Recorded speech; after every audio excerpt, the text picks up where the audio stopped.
નમસ્કાર દર્શક મિત્રો, હું આપની સાથે છું રાખી અંજરિયા. સ્વાગત છે આપનું કચ્છ ઉદય ટીવી ન્યૂઝમાં. તો દર્શક મિત્રો, જોઈએ આજના સમાચારો વિસ્તારપૂર્વક. વલસાડ ખાતે હાલમાં ભગવાન વાલરામ પ્રાગટ્ય શતાબ્દી મહોત્સવની ઉત્સાહભેર અને ભક્તિમય માહોલમાં ઉજવણી કરવામાં આવી રહી છે. આ ઐતિહાસિક મહોત્સવના ભાગરૂપે વલસાડમાં કચ્છી ભાનુશાલી મિત્ર મંડળ દ્વારા નિર્મિત અત્યાધુનિક ઓધવ ભવનનું લોકાર્પણ રાજ્યના મુખ્યમંત્રી ભૂપેન્દ્ર પટેલના હસ્તે સંપન્ન થયું હતું. આ પ્રસંગે આયોજિત ભાગવત કથા જ્ઞાન યજ્ઞમાં ઉપસ્થિત રહી મુખ્યમંત્રીએ શ્રદ્ધાળુઓને સંબોધિત કર્યા હતા અને સમાજની સેવાકીય પ્રવૃત્તિઓની મુક્ત કંઠે પ્રશંસા કરી હતી. મુખ્યમંત્રી ભૂપેન્દ્ર પટેલે પોતાના ઉદબોધનની શરૂઆતમાં જણાવ્યું હતું કે કચ્છી ભાનુશાલી મિત્ર મંડળ વલસાડ દ્વારા આયોજિત આ શતાબ્દી મહોત્સવ અને ભાગવત કથાના પવિત્ર અવસરે સહભાગી થવાનું સૌભાગ્ય પ્રાપ્ત થયું છે. તે બદલ તેઓ પોતાની જાતને અત્યંત સદભાગી માને છે. તેમણે સમાજમાં ગુપ્તદાનના મહત્વ પર વિશેષ ભાર મૂકતા કહ્યું હતું કે ભારતીય સંસ્કૃતિમાં ગુપ્તદાનની જે પ્રાચીન પરંપરા છે તેને ભાનુશાલી સમાજે સાચા અર્થમાં સાર્થક કરી બતાવી છે. વલસાડમાં કરોડો રૂપિયાના ખર્ચે તૈયાર થયેલા ભવ્ય ઓધવ ભવનમાં સમાજના અગ્રણીઓ દ્વારા કરોડોનું દાન આપવામાં આવ્યું છે. તેમ છતાં ભવનમાં ક્યાંય પણ દાતાઓની નામની તકતી લગાવવામાં આવી નથી.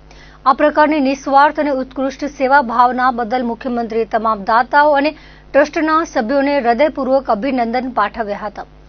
વલસાડના કચ્છી ભાનુશાલી મિત્ર મંડળની ગૌરવશાળી મંજલનો ઉલ્લેખ કરતા મુખ્યમંત્રીએ ઉમેર્યું હતું કે આ સંસ્થાએ પોતાના 50 વર્ષ સફળતાપૂર્વક પૂર્ણ કર્યા છે. છેલ્લા 5 દાયકાથી આ મંડળે વલસાડની ધરતી પર કચ્છી સંસ્કૃતિ અને પરંપરાઓને જીવંત રાખવાનું ભગીરથ કાર્ય કર્યું છે. સનાતન સંસ્કૃતિમાં ક્રાંતિકારી પહેલ કરનાર પૂજ્ય ગુરુ ઓધવરામજી મહારાજનો ઉલ્લેખ કરતા તેમણે જણાવ્યું હતું કે ગુરુદેવે સમાજમાં વ્યાપ્ત કુરિવાજો સામે સામાજિક ચેતના જગાવી હતી અને પોતાના જીવન દ્વારા સામાજિક સમરસતાનો અમૂલ્ય સંદેશ આપ્યો હતો. ભગવાન ઓધવરામ અને ભગવાન વાલરામની પ્રેરણા તથા કચ્છી સંત હરિદાસજી મહારાજના માર્ગદર્શન હેઠળ ભાનુશાલી સમાજ શિક્ષણ, આરોગ્ય અને સામાજિક ઉત્થાનના અનેક કાર્યો કરી રહ્યો છે, જે પ્રશંસનીય છે. આ કાર્યક્રમમાં ઉપસ્થિત કચ્છી સંત હરિદાસજી મહારાજે મુખ્યમંત્રી ભૂપેન્દ્ર પટેલનું સ્વાગત કરતા તેમના વ્યક્તિત્વની પ્રશંસા કરી હતી.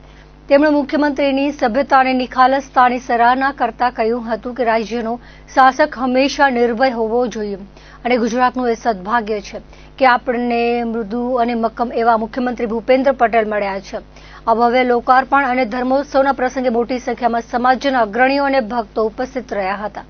અહીં ચાલી રહેલા સદગુરુ ભગવાન વાલરામ શતાબ્દી મહોત્સવ નિમિત્તે ગત રાત્રે સંતવાણી યોજાઈ હતી, જેમાં ઓધવ ભક્તો રસ તરબોળ થઈ અને મંત્રમુગ્ધ થઈ ગયા હતા. હાજર રહેલા દરેક શ્રોતા તેમના સંગીતથી ઝૂમી રહ્યા હતા. વાલરામ શતાબ્દી મહોત્સવ પ્રસંગે ભારતીય જનતા પાર્ટીના પ્રદેશ પ્રમુખ જગદીશ વિશ્વકર્માએ શુભેચ્છાઓ પાઠવી હતી. સુરત શહેર પોલીસના ડીસીપી ક્રાઇમ બ્રાન્ચ કરણરાજ વાઘેલાએ વિશેષ હાજરી આપી દર્શન અને કથાનો શ્રવણનો લાભ લીધો હતો. આ પાવન અવસરે તેમની પ્રેરણાદાયી ઉપસ્થિતિથી સમગ્ર કાર્યક્રમની શોભામાં અભિવૃદ્ધિ થઈ હતી. સંસ્થા દ્વારા તેમનું સન્માન સાથે સ્વાગત કરાયું હતું. જે આજે આપણા વલસાડ માટે એક સારો દિવસ છે, કારણ કે કચ્છી ભાનુશાલી સમાજ દ્વારા આજે ભવ્ય ઓધવ ભવનનું આજે લોકાર્પણ થયું છે અને સાથે સાથે ભાગવત કથાનું પણ શરૂઆત થઈ છે.